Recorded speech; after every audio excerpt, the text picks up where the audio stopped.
का पावन चरित्र श्रीमद् भागवत के चतुर्थ स्कंद में, और इनके वंश में कौन हुए? वरिष्ठ। लेकिन इन्होंने इतना यज्ञ किया मेरे भाइयों कि इनका नाम ही प्राचीन बरी पड़ा। प्राचीन बरी क्यों कहते हैं? प्राची कहते हैं पूर्व दिशा की, और बरी कहते हैं कुशा के लिए। जब आप हवन करते हो न, तो आपने देखा हमारी जो आचार्य जी है वो कुशा का परिस्तान कुशा बिछाती है, और कुशा कैसी बिछती है? अग्नि ईशाना, यानी पूर्व दिशा की। देखो कुशा कभी भी पश्चिमी दिशा की तरफ नहीं बीजती है, पूर्व की तरफ उसका मुख होता है। जो कुशा घास होती है ना, उसका मुख वो पूर्व की तरफ होता है। तो आज इस राजा ने इतने यज्ञ किए अमेरिका से लेकर और पूरी यूरेशिया तक, यानी America, Africa, Australia, Europe, Asia, इन सातों महाद्वीपों में उसने यज्ञ किए, और उसकी यज्ञ की कुशा अमेरिका से और भारत तक मिली, पूरी यूरेशिया तक। और जब उसकी कुशा यूरेशिया तक मिली मेरे भाई बहन, यूरोप, एशिया तक, अमेरिका से, तो उसका नाम ही पड़ गया प्राचीन बरी। ओह, इतने बड़े धर्मात्मा जिन्होंने पूरी दुनिया में अनगिनत यज्ञ कराए, लेकिन मेरे भाइयों जब मरे न, ओह चिल्लाने लगे, गुरुदेव बचा लो, हे भगवान बचा लो, मुझे बचा लो भगवान। और भगवान जब आई माताओं किस रूप में आते हैं भगवान भाइयों? साधु, ब्राह्मण, गुरु बन के भगवान। तो भगवान ने देवर्षि नारद भेजा। नारद बोले क्या हुआ? बोले गुरुजी पता नहीं क्या हुआ, ऐसे दर्द हो रहा है गुरुजी, जैसा मेरा कोई मांस नोच नोच के, मेरा मांस काट काट के कोई खा रहा है, निकाल रहा है, गुरुजी बचा लो। तब सतगुरु के पास गया। भाई सब कुछ तो आपके पास, संत महात्मा तो नंगे होते, उनके पास है माताओं नाम का, उनके पास है भाइयों नाम की पूरी। देख रहे नाम दान दे दिया, गुरु मंत्र जिसको कहते हैं। और सतगुरु क्या करते हैं? प्रज्ञा चक्षु, तीसरा नेत्र खोलते हैं। देखो तो राजा, ओहो भूभो प्रजापते राजन पशून पास्या त्वयध्वरे। भूभो प्रजापते राजन पशून पश्या त्वयध्वरे। संज्ञापितान जीव संघान निर्घरणेन सहसा। संज्ञापितान जीव संघान निर्घरणेन सहसा। एते त्वां संप्रतीक्षन्ते, ओह एते त्वां संप्रतीक्षन्ते स्मरन्तो वैशसं तव संपरेत मया कुटे छिन्दन्त्योत्थितमन्यवा। आहा संपरेत मया कुटे छिन्दन्त्योत्थितमन्यवा। देखो राजा, हे प्रजापति, देखो ऊपर कौन है? ओ जितने बकरे तूने काटे, जितने बकरों की तूने हत्या की है ना, जितने तूने मुर्गे काटे हैं ना और बकरे काटे हैं ना, ये हिरन, ये सूकर कुकर जितने तूने कटवाए हो, मरवाए ना, ओह देखो। बोले गुरुजी इनके तो लोहे के सिंग हो रखे, इन सब जितने मैंने ये खाए हैं ना, ये बकरे, मुर्गे, हिरन, सुकर, कुकर जितने मैंने खाए हैं ना, जितने मैंने मरवाए ना, गुरुजी इनके लोहे की सिंग हो रखी। और ये आकाशवाणी से करें, आवाज दे रहे कि महाराज जैसे तूने हमारा मांस खाया महाराज, अब हम इंतजारी करें तू कब मरेगा और हम तेरा मांस कब खाएंगे। मेरे भाइयों सावधान हो जाओ, मेरी बहनों सावधान हो जाओ। आप सब धर्मात्मा पुण्यात्मा है मेरे भाई बहनों, लेकिन हो सकता है बच्चे,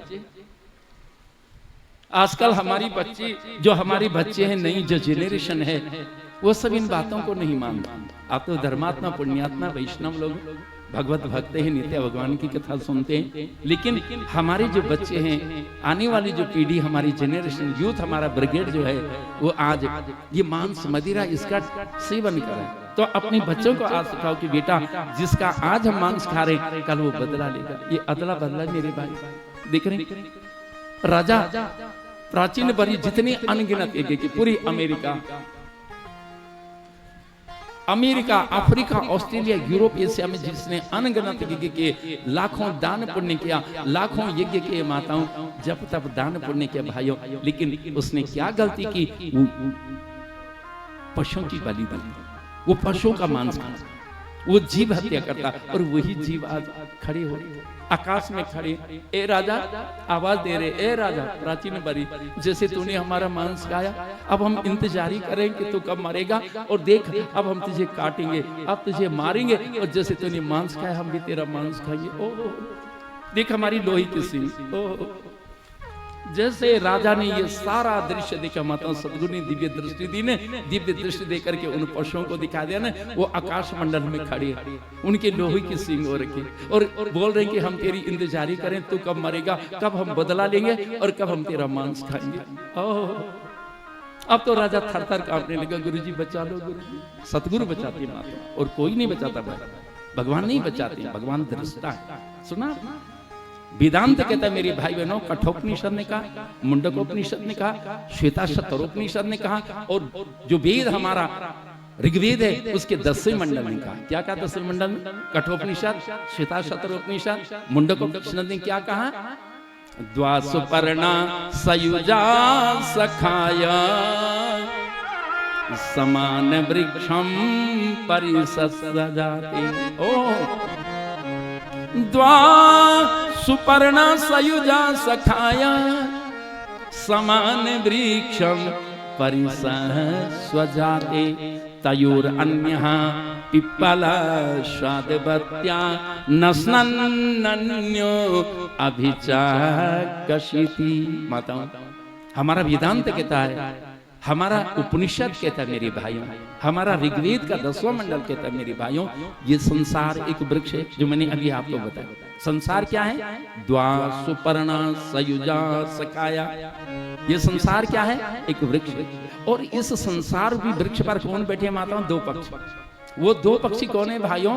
एक तो खा रहा है, जो उस पेड़ पर फल लगे हैं, नहीं आम का फल लगा है, अमरूद है, लीची है, माल्टा है, संतरा है, सेब वो खा रहा है। और दूसरा जो जीव वो देख रहा है, ओहो वो देख रहा है कि कैसा आनंद ले रहा है इन फलों का आस्वादन कर, दिख रही। वो देखने वाला कौन है माताओं? वो है ब्रह्म सत्य, वो है परमात्मा। ध्यान दो मेरे भाई। और खाने वाला कौन है? वो है हम सब जीव, जो अपने कर्म फलों को खा रहे। अच्छे और बुरे जो हमने कर्म किए हैं, इन कर्म फलों का हम भोग रहे हैं, और भगवान देख रहे हैं। ये संसार के वृक्ष है। इस संसार भी वृक्ष में दो पक्षी बैठे, द्वा सुपर्णा सयुजा सखाया समान वृक्षम परिसस्रजाते। दोनों समान है, दिख रहे हैं। उनमें गुण, उनका गुण, उनका स्वभाव, उनका चरित्र, उनकी शक्ति, उनकी महिमा समान है, कोई डिफरेंट नहीं मेरे भाई बहनों। लेकिन अंतर क्या है? एक खा रहा है फलों को, फलों का आस्वादन कर रहा है, वो उन रसों में लीन है, और दूसरा देख रहा है। तो देखने वाला है ब्रह्म सत्ता, वो परमपिता परमात्मा देख रहा है हमको, वो कुछ नहीं कर सकता। और हम जीव क्या करें? अपने कर्म फल भोगें। इस संसार के वृक्ष में हम कर्म फल भोग रहे मेरी भाई बहनों। ये ऋग्वेद के 10वें मंडल ने कहा, श्वेताश्वतरोपनिषद, कठोपनिषद, मुंडकोपनिषद, वेदांत ने सब सिद्ध किया। तो आए परमात्मा कुछ नहीं कर सकता माताओं, क्योंकि वो दृष्टा है, वो केवल देखता है। दिख रहे? तो परमात्मा देखता है कि ये अपने कर्म फल भोग रहा है। दिख रहे? सुख और दुख में कैसे लिप्त है, अपने घर परिवार में नाती पोतों में कैसे लिप्त है, इसको पता ही नहीं मैंने एक दिन मरना है। दिख रहे? ये रात दिन उसी विषय भोग में लिपटा हुआ है, कर्म फल भोग रहा है, विषयों को भोग रहा है, संसार के रसों का आस्वादन कर रहे। भगवान देख रहे हैं। दिख रहे? तो भगवान नहीं बचा सकते, बचाता कौन है? सतगुरु। जैसे वो रोने लगी प्राचीन परी, गुरुदेव बचा लो, गुरुदेव बचा लो, गुरुदेव।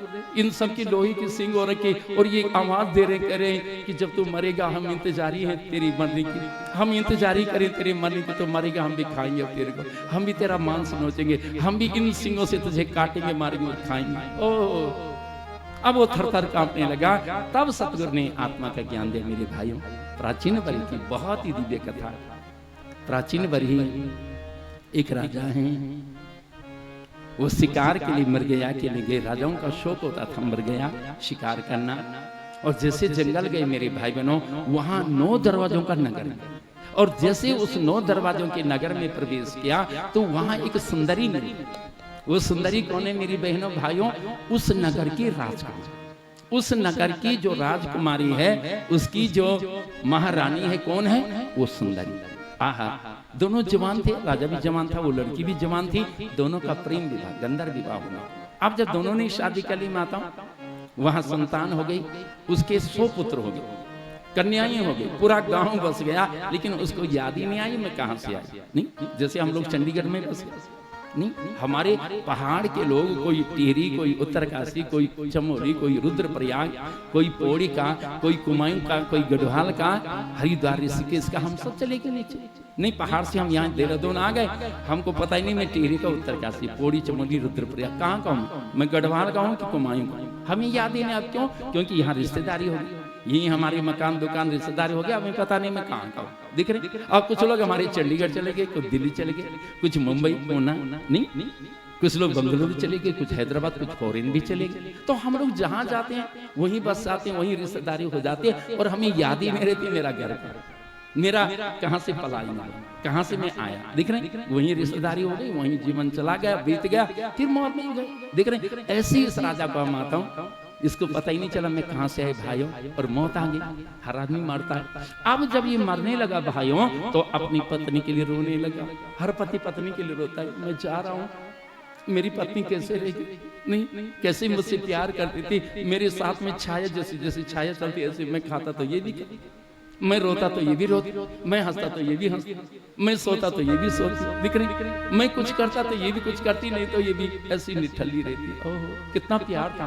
हम छायावत जीवन में चलते थे, हर पति पत्नी ऐसे रहते थे। नहीं, प्यार मोहब्बत में जीवन चला जाता है। माताओं, जिंदगी 100 साल की जिंदगी, कोई हम 70, कोई 80, कोई 90 साल के हो गए, और पता नहीं चला कि जीवन कब बीता। ऐसा लगा कि एक क्षण में पूरी जवानी चली गई, एक क्षण में पूरी जिंदगी चली गई, और बुढ़ापा आ गया, और कुछ सालों में मर भी जाएंगे। ये युवा बुढ़ापा आ गया, माता मौत आ गई। अब ये रो रहा है कि मेरी पत्नी कैसे रहेगी, मैं कैसे रहूंगी, ये मेरी बिना कैसे रहेंगे, इतना सारा परिवार मेरा, 100 मेरे बेटे, उनके नाती पोते हैं, नहीं, इतना सारा मेरा गांव समाज बस गया, ये कैसे इनको पाले।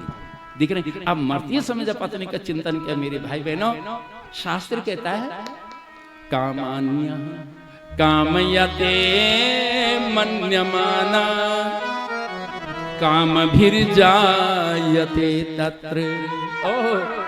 कामान यह कामयते मन्यमानः सकामभिर्जायते तत्र तत्र। ये मुंडकोपनिषद है। वेदांत ने कहा मेरे भाई बहनों कि जैसे तुम्हारी अंत में कामना होती, अंतमति सो गति, जैसे अंत में मति होती ना माताओं, वही अगली गति होती मेरी भाई। देख रहे? तो मरते समय स्त्री का चिंतन करोगे तो हम स्त्री बनेंगे, पुरुष का चिंतन करोगे तो पुरुष बनेंगे, नाती पोतों का चिंतन करेंगे तो नाती पोते बनेंगे। देख रहे? संसार की गाय भैंस का चिंतन करेंगे तो गाय भैंस बनेंगे, संसार की मकान दुकान प्रॉपर्टी के चिंतन करेंगे तो मकान दुकान प्रॉपर्टी बनेंगे। देख रहे? संसार का चिंतन करोगे जैसा, अंत में वही तुम्हारी गति होगी। ये मुंडकोपनिषद, ये वेदांत दर्शन का मेरे भाई बहनों। और इस विधा के अनुसार, इस चिंतन के अनुसार, इस थ्योरी के अनुसार मरते समय पत्नी का चिंतन किया, तो इस थ्योरी के अनुसार वो फिर पत्नी बन गई, स्त्री बन गया। अब जब ये विदर्भ राज्य की कन्या बना, जवान लड़की बनी, इसका स्वयंवर हुआ, राजाओं में स्वयंवर होता था। और जो पांड्य देश के राजा मलय ध्वज हैं, इन्होंने स्वयंवर में इसको जीत लिया और उठा करके ले गए। शादी हो गई, और यहाँ भी संतान हो गई। ये तो सृष्टि का नियम है, शादी होगी तो संतान होगी। फिर यहाँ भी हर आदमी मरता है। देख रहे? अब फिर मौत। देख रहे? यहाँ ये पतिव्रता माँ है माता, पहले जन्म पुरंजन राजा है, और यहाँ ये सती जती नारी है, अपने पति की चरण सेवा करो। लेकिन महाराज मलय ध्वज भगवान की शरण में जाकर तप कर रही, ये चरण दबा रही है, और एक युग बीत गया, दिव्य सहस्र वर्ष बीत गए। महाराज के तप करते करते, इसको सेवा करते करते, इसको पता ही नहीं चला मेरा पति जिंदा है कि मरा। उसने सोचा ये समाधि में। देख रहे माता, और पति मर। जैसे उसने देखा कि इसके पैर तो ठंडे हो गए, इसमें तो गर्मी रही नहीं शरीर में, ये तो छाती में हाथ लगाया, गले लगाने लगी, पैर को देखा, हाथ को देखा, ये तो सारा ठंडा पड़ गया, यानी मर गया। जैसी मुर्गी अपनी झुंड से जब बिछुड़ते हैं ना, वो मुर्गी कैसी छटपटाती है, बस वही मुर्गी जैसी बिछुड़ी हुई झुंड से जो मुर्गी की दशा हुई, उसकी दशा छटपटाने लगी, रोने लगी, चिल्लाने लगी, भगवान को पुकारने लगी। ओहो, अब आई भगवान की याद। जब तक राजा था पुरंजन, भगवान की याद नहीं आई। रानी बनी, महारानी बनी, देश की साम्राज्ञी बनी, भगवान की याद नहीं आई। लेकिन आज जब उसका पति मर गया तो रोने लगी, भगवान मैं अनाथ हो गई, मैं निराश्रित हो गई, मैं विधवा हो गई, हे भगवान अब मेरा दुनिया में कोई नहीं, सब कुछ लुट गया, मेरा सब कुछ। जैसे ही भगवान को पुकारने लगी, मेरा लूट गया, मेरा सर्वस्व नष्ट हो गया। मेरे भाइयों, करुणा सिंधु को दया आती है। जब भी जीव सच्चे मन से भगवान को पुकारता है, भगवान आते हैं। आ गए भगवान कैसे आते हैं? साधु बन। किस रूप में भगवान आते हैं? जब भी आप पुकारेंगे ब्राह्मण बन के आएंगे, साधु संत फकीर बनकर सदगुरु आएंगे। गुरुदेव आ गए। क्या हुआ बेटी? आहा का तुम कस्यासि को वायम सयानो यस्य शुचसि। ओहो, का तुम कस्यासि को वायम सयानो यस्य शुचसि, सयानो यस्य शुचसि। हे सयानी, हे समझदार लड़की, हे पढ़ी लिखी लड़की, क्यों रोती है? क्या दुख है तुझे? क्या कष्ट है तुझे? क्या परेशानी? सारी बात सुने। गुरुजी, मेरा पति मर गया। गुरुजी, ये मैं राजमाता हूँ, इस देश की साम्राज्ञी हूँ। ये मलय ध्वज मेरे महाराज धीराज हैं। मैं विदर्भ राजा की बेटी हूँ। ओह, नहीं, विदर्भ राजकन्या हूँ। ये मेरे स्वामी है, पांड्यदेश के राजा, दक्षिण भारत के राजा महाराज मलय ध्वज। मैं इनकी धर्मपत्नी हूँ। ये मेरा साम्राज्य है। लेकिन सब लूट गया, सब विनष्ट हो गया, सब कुछ लूट गया। गुरुजी, कुछ नहीं, न राज्य रहा, न पति रहा, कुछ नहीं रहा। मैं अनाथ हो गई, निराश्रित हो गई, विधवा हो गई। मेरा जीवन में कुछ नहीं। गुरुदेव, आप मेरे भगवान हैं, आप ही मेरे माता पिता हैं, आप ही मेरे सर्वस्व हैं। मुझे बचा लो गुरुजी, मुझे आपकी शरण में ले लो गुरुजी। मेरा आप दुनिया में कोई नहीं। दिख रही माता, जैसे सतगुरु के चरण पकड़े, जैसे भगवान के सतगुरु के चरण पकड़ लिए माता। सतगुरु बोली, बेटी करो संस्कार, अपने पति का संस्कार करो। ये मृत जो शरीर पड़ा है, इसका संस्कार करो। उसके संस्कार कराए और फिर गंगा जी मिलेगी। चलो गंगा जी, और गंगा जी स्नान करा के मैं तुम्हें दीक्षा दूंगा, परम तत्व ज्ञान दूंगा। और जैसे उसने गंगा जी में स्नान किया, सतगुरु ने दीक्षा दी। बेटी, ना तुम विदर्भ दुहिता नायम वीर सुरतवा। ओह, ना तुम विदर्भ दुहिता, ना तुम विदर्भ दुहिता नायम वीर सुरतवा, नायम वीर सुरतवा। बेटी, तू विदर्भ राजा की कन्या नहीं, तू किसी राजा की बेटी नहीं बेटी, और नहीं तो मलयध्वज राजा की पत्नी। तू कौन है? शुद्धो सिरेता तेस्ति नाम कृतम ही ते कल्पनाया धुनिव पंचात्मकम दे हमिदम तवे तन नैवास्य तमर दिशिकस्य हेतु। बेटी, तेरा शरीर नहीं है, तू स्त्री नहीं है, तू किसी की राजमाता नहीं है, न तू विदर्भ राजा की बेटी है, न तू मलयध्वज राजा की पत्नी है। तू क्या है? शुद्धो शिरेतात न तेस्ति नाम। तेरे नाम भी नहीं, तो शुद्ध है, तो बुद्ध है, तो निरंजन है, तो आत्मानंद ब्रह्म है। बेटी, पहचान अपने को कौन है? माताओं, जैसे सतगुरु ने आत्मा का ज्ञान कराया, भाइयों जन्म की याद आई। मैं तो पुरंजन राजा हूँ, और मैं जंगल में गया, वहां मुझे एक स्त्री मिली, उस स्त्री से मेरा प्रेम विवाह हुआ, और मरते समय उस स्त्री का मैंने चिंतन किया, और मैं आज स्त्री बन गया, पुरंजनी बन गया। मैं पुरंजन राजा था, मरते समय पत्नी का चिंतन किया तो मैं पत्नी बन गई, स्त्री पुरंजनी बन गई। मैं स्त्री नहीं हूँ, मैं शुद्ध हूँ, बुद्ध हूँ, निरंजन हूँ, और ये भगवान ने माता।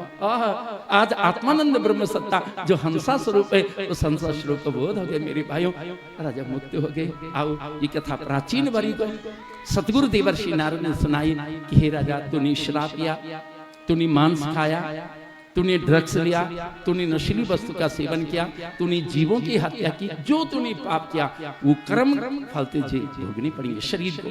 लेकिन तू शरीर नहीं तो आत्मा, अपने को आत्मा में लीन कर दो मेरे भाई बहनों। और जिस दिन तुम आत्मज्ञान के पालोगे, जिस दिन तुम शरीर से मुक्त हो जाओगे मेरे भाई बहनों, तुम्हारे शरीर के जो भी भोग हैं, जो भी पाप कर्म है, आत्मज्ञान होते ही, चिदानंद ब्रह्म की प्राप्ति होते ही वो सारी पाप भस्म हो जाएंगे। और आत्मा निर्लिप्त है, वो कोई पाप नहीं करती। आत्मा न शराब पीती है, न मांस खाती है, न कोई पाप कर्म करती है। वो संसार की माया और प्रपंच से मुक्त है, न जन्म और न मरण उसका है, वो नित्य है, शुद्ध है, बुद्ध है, निरंजन। इसलिए आत्मज्ञान पाएं और आत्मज्ञान पा करके जीवन मुक्ति का आनंद लें। यहाँ ये प्राचीन बरी के 10 पुत्र प्रचेता हुए, उन्होंने नारायण सरोवर में भगवान शिव की दीक्षा ली। माता ध्यान देना, बिना गुरु की दीक्षा के भगवान नहीं मिले, और सतगुरु की दीक्षा ली। भगवान स्वयं रुद्र आए और 10 प्रचेताओं को आज दीक्षा दी, नामदान दिया। नमः